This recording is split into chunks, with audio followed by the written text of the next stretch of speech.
Oh, I have some thoughts. I have a lot of thoughts. I have 2 pages of thoughts. This is my book versus movie for The Kissing Booth, part 2. Welcome back, or if you are new here, welcome. My name is Katrina and I make bookish content here on this channel at least twice a week, and then movie reviews or book to movie content here at the weekend. All of my social links are in the description box below, including my blog and my Goodreads, so you can keep up with my reading in between times. I will also leave my book versus movie for The Kissing Booth 1 linked up above in case you have missed it. You can go away, watch that, and then come back and rejoin us here for my thoughts on part 2. My book to movie videos, I understand that when an author signs away the rights for their book over to a movie company, the movie company can do with it what they want. They can change all the character names. They can change the entire plot if they want to, but I really love bringing you a comparison of some of the books that I have loved and their movie adaptations. So I'm just here to talk about the differences and similarities and not be like, it has to be the same as the book. Just get that out of the way to begin with. I'll leave my book versus movie playlist linked up above as well, because they are probably my favorite type of videos to make. So Going the Distance is the sequel to The Kissing Booth by Beth Reekles, which was a massive sensation, and then the movie adaptation for The Kissing Booth was also a massive sensation, which is why they made a part 2, obviously. So Going the Distance came out earlier this year, and it does say The Kissing Booth 2 on the side. I read this when it first came out, and then I also reread this yesterday in preparation for watching the movie this morning. So I am fully versed. I've read this twice. However, I feel like I judged The Kissing Booth 2, the movie, against the book Going the Distance. And this, to me, just to get it out the way to begin with, was a sequel to The Kissing Booth movie and not an adaptation of Going the Distance, the book. So if you are going into this expecting it to be an adaptation of Going the Distance or The Kissing Booth 2, it's not that. This one is a sequel to the movie The Kissing Booth and not really an adaptation of this book. So that gives you a big hint as to what this book versus movie is going to be like. To me, it feels a little bit like I read Bridget Jones, the book, and then I read Bridget Jones, The Edge of Reason, the book. They made Bridget Jones the movie, but Bridget Jones, The Edge of Reason was the sequel to the Bridget Jones movie, not an adaptation of Bridget Jones, The Edge of Reason, the book. That's what it feels like to me, and Bridget Jones is one of my favourite books and movies, so I'm fine with this. However, I think I will find myself rewatching the movie as a straight sequel to The Kissing Booth and not as a how does it compare to Going the Distance, the book, because I think that I will enjoy it more watching the 2 movies back to back rather than watching the movie after having reread the book. So just putting that out there, you've got quite a definitive answer there straight away. But as I say, I have 2 pages of notes here, so we may as well go through some of those. I'm saying that I'm going to rewatch it, but it is a really long film. So it's like 2 hours 10, I think. But it does feel 2 hours 10. It's not one of those that's a 2-hour movie and then it goes by quite quickly. So invest some time in this movie as you're watching it as a sequel to The Kissing Booth and not as a adaptation of Going the Distance. It's really interesting because I always say, oh, you know, the movie companies can do with it, take what they want and what they don't want. And there's a new character introduced in the book. That's no secret. It's in the blurb. there's a new character introduced in the movie, not the same new character. So we have a new character in Elle's life and we have a new character in Noah's life. Both of those characters have sort of similar positions in their lives, in that they're obviously, you know, there to throw a spanner in the works of their relationship. But in the book, we have Amanda, who is a friend of Noah's at Harvard in Boston, and she is British. In the movie, we have Chloe, who is a friend of his in Boston, who is British. In the book, we have Levi, who is a friend of Elle's and, well, that whole group, Elle and Lee and their friends, some of whom exist in the movie, some of whom only exist in the book. And Levi comes along and is a bit of a distraction for Elle. However, in the movie, we have Marco, who comes along and again plays that same role, but Marco is entirely different from Levi in the book. It's like we've got the same essence, we've got another character being introduced to mess things up a little bit, but not going into any spoilers, they play a completely different role. So I didn't mind that at all.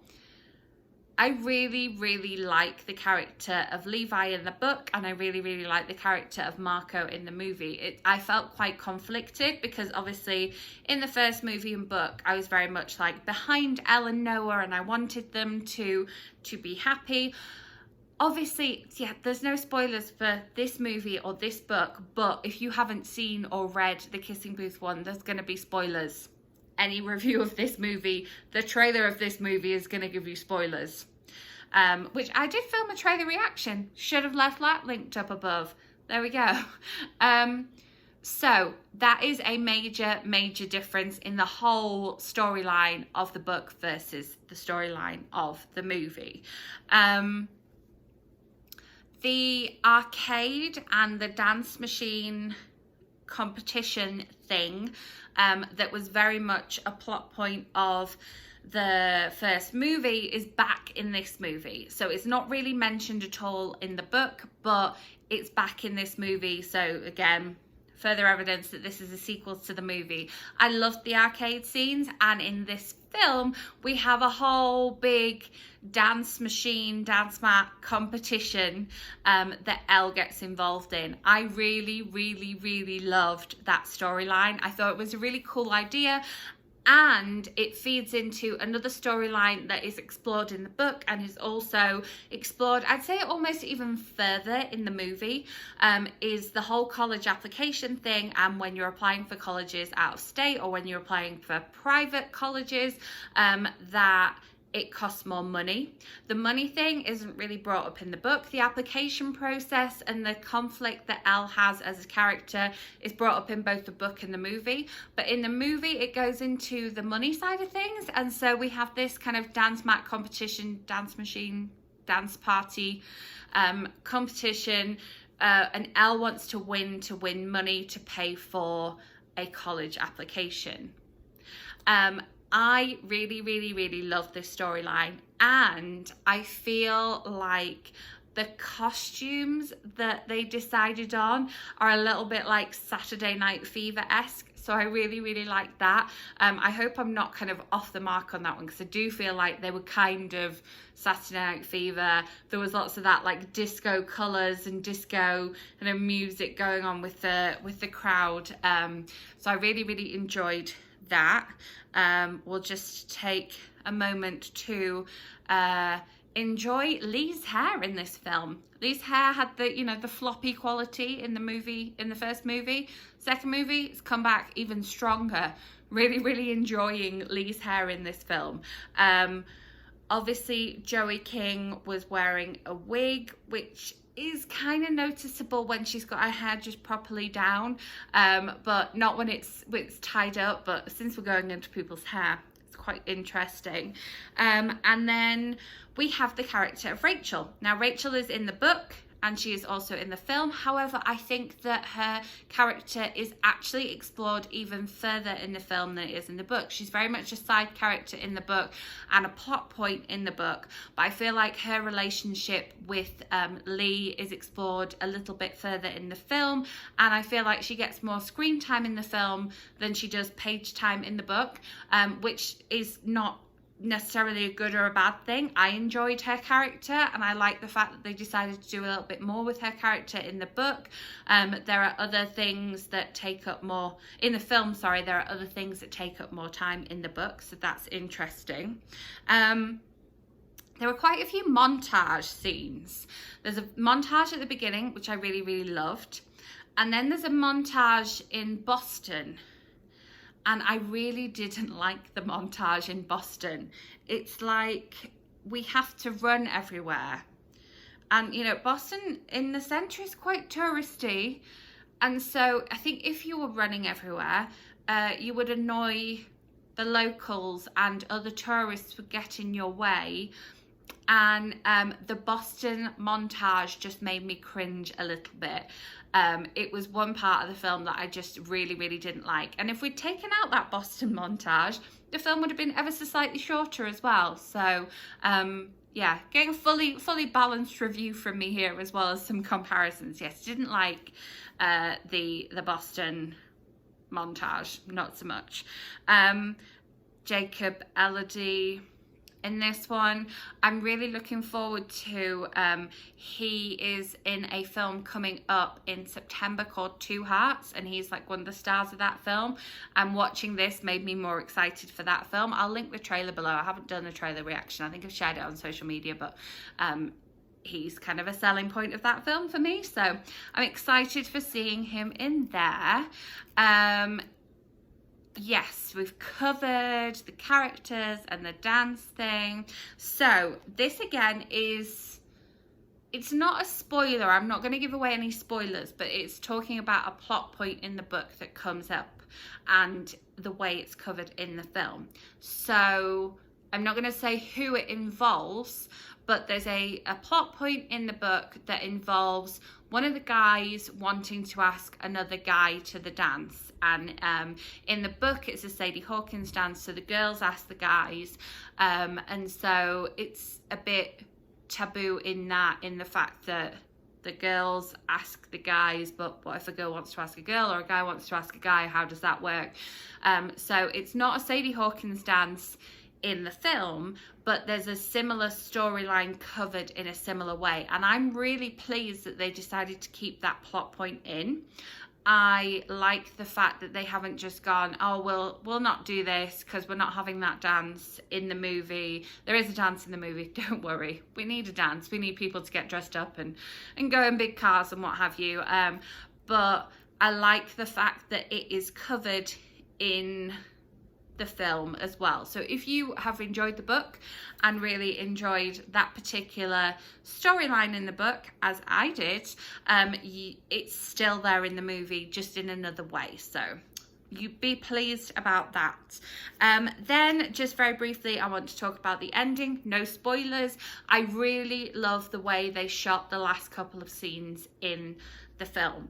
I might not have liked some of the montages early on, but the last scene, just the kind of cinematography of it is really cool, and it's very, very uplifting. I mean, I think you can probably tell I've come off the back of this film, which I think is a little on the long side, but still with high energy. It's because of that last scene. I like the way it's shot. I like the music that they used. I like the way they chose to place the characters, and I really enjoyed that. However, I do really feel like they've left it open for another sequel, and I feel like this is just going to be just a movie sequel. Other people might know better, I don't know, but I feel like the book kind of wrapped things up quite nicely, whereas the film definitely has been left open for a sequel. I mean, right now the film is like #1 in 50 different countries, so I think they'd be crazy not to keep the franchise going and not to make another sequel. But I'm excited. If you have seen it, do you think they're gonna leave it up to a sequel? Have you read the book? Are you going to read the book? Or are you just watching the film, as maybe I should have done, just as a straight sequel to The Kissing Booth 1? Tell me your thoughts in the comments. It's been hard keeping spoilers out, but I hope you appreciate the fact that I haven't gone into too much detail so you don't have spoilers. But that's my thoughts on The Kissing Booth 2 versus Going the Distance. Let me know your thoughts in the comments. This is one of my longest book versus movie videos ever. Thank you so much for watching. Make sure you are subscribed so that my future bookish content lands in your subscription feed. I have some reading vlogs, I have some unboxing, and I have another book versus movie video coming up for you. So click that bell so you don't miss out. If you enjoyed this video, give it a thumbs up. If you didn't, give it a thumbs down. And I will be back with my next video very soon. So I will see you then. Thanks for watching.